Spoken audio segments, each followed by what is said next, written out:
మనం గ్రహించగలం. ఎంతమంది ఆ విషయాలని గ్రహిస్తూ ఉన్నారు? ప్రియ దేవుని బిడ్డలారా, ఆదాము అవలైన వారు విషయంలో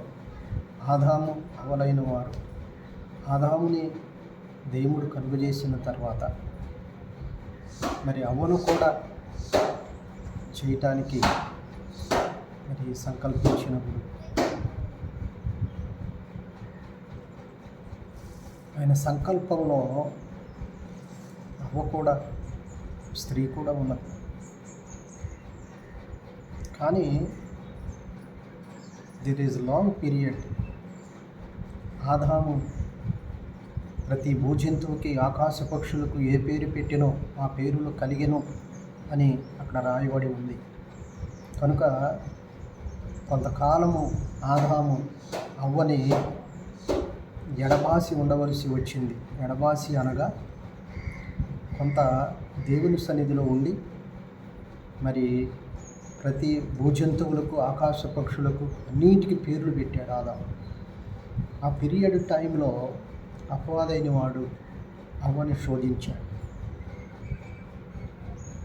ఎందుకంటే ఒంటరిగా ఉన్న సమయంలో అవ్వ అపవాది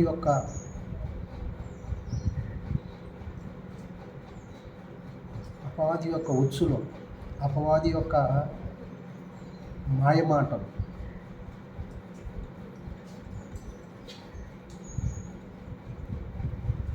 అటు మాటలను మరి లాలన మాటలు, మోసపు మాటలు, మోసపూరితమైన మాటలు మరి మాట్లాడి అటు మాటలు చెప్పింది. సర్పము తన కుయుక్తి చేత అవ్వను మోసగించింది. ఈ దినాలలో కూడా మనుషులు మోసపోతూ ఉన్నారు. అందుకని ప్రభు అంటున్న మాట ఏంటంటే, మోసపోకుడి, దేవుడు వెక్కిరించబడడు. మోసపోవద్దు, దేవుడు వెక్కిరించబడడు. నీకు అందుకనే మనుషులందరికీ కూడా ఈ జ్ఞానం లేదు అని ప్రభువు చెప్పారు. అందుకే ఎవరికైనా జ్ఞానం కొదువుగా ఉన్న ఎడల వాడు నన్ను అడుగవలెనని ప్రభువు చెప్పారు. ఎందుకంటే జ్ఞానం లేకుండా మనుషులకి మంచిది కాదు.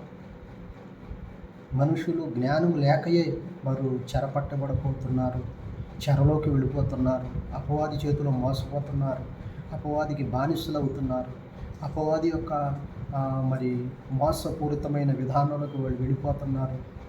వాడు మోసాన్ని వాళ్ళు గ్రహించలేకపోతున్నారు.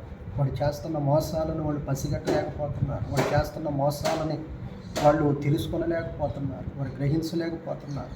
వారు అంధకారములో ఉన్నారు, అంధత్వంలో ఉన్నారు, అజ్ఞానములో ఉన్నారు, మూర్ఖత్వంలో ఉన్నారు మరి అని ప్రభువు చెప్తున్నారు. కానీ ప్రభువు వాక్యాల ద్వారా మాట్లాడుతూ ఉన్నారు. ప్రభువు మనుషులు హృదయాలు మారాలని, బ్రతుకులు మారాలని, బుద్ధి మారాలని, స్వభావం మారాలని ప్రభువు ఆశపడుతూ ఉన్నారు. ప్రభువు ఆశపడిన దానిని మనుషులు కలిగి ఉంటూ ఉన్నారా?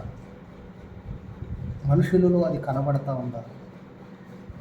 ఎందుకని మనుషులు ప్రభువుని ద్వేషిస్తున్నారు, ప్రభు వాక్యాన్ని ద్వేషిస్తున్నారు? ఎందుకంటే కొన్ని రోజులు వర్షం కురుస్తూ ఉంటే ఎవరికి వర్షం కురవటం అనేది ఇష్టం ఉండదు. ఎంత ఎండ తీవ్రత అయినా, ఎండ వేడైనా సరే తట్టుకోగలరు. కానీ ఒక వారం 10 రోజులు వర్షం పడితే తట్టుకోలేరు. కానీ దేవుని వాక్యంలో వర్షం వలె ఆయన వస్తారంట. వర్షం తడపకపోతే పంటలు పండవు, వర్షం తడవకపోతే చెరువులు నిండవు, వర్షము పడకపోతే పొలాలు పంటరా. పంటలు పండాలంటే, చెరువులు నిండాలంటే, మనుషులు బ్రతకాలంటే నీరు కావాలి.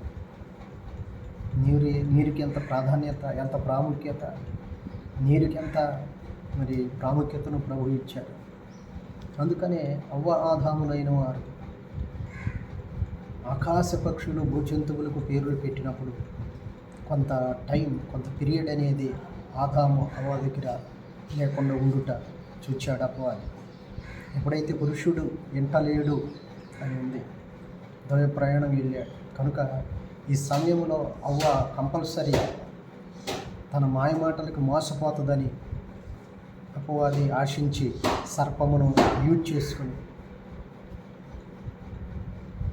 తన కుయుక్తి మాటల చేత మోసగించి ఆ పళ్ళు తినేటట్టుగా, అక్కడే తినేటట్టుగా, మరలా తింటమే కాదు కానీ అక్కడి నుంచి కొన్ని తీసుకుని వెళ్ళేటట్టుగా చేశాడు. మరి ఎంతమంది వాక్యం చదువుతున్నారు, వాక్యం ఎంతమంది గ్రహిస్తున్నారు?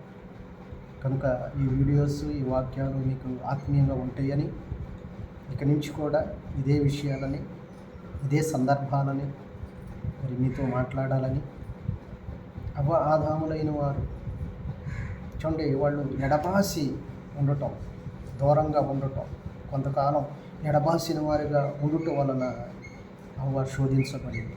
అవ్వ అపవాది చేతిలో మోసపోయింది.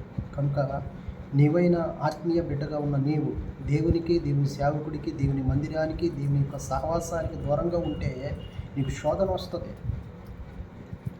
శోధిస్తాడు అపవాది. శోధకుడు శోధించకమానడు, కానీ శోధన సహించువాడు ధన్యుడు. శోధన సహిస్తే మనం ధన్యులు. అవ్వకు శోధన వచ్చింది కానీ శోధన జయించలేదు. ఆదాముకు శోధన వచ్చింది, ఏమయ్యా ఎందుకు తిన్నావు అని అంటే, ఇదిగో నువ్వు ఇచ్చిన ఈ స్త్రీ తినమంటే నేను తిన్నాను అన్నాడు ఆదాము.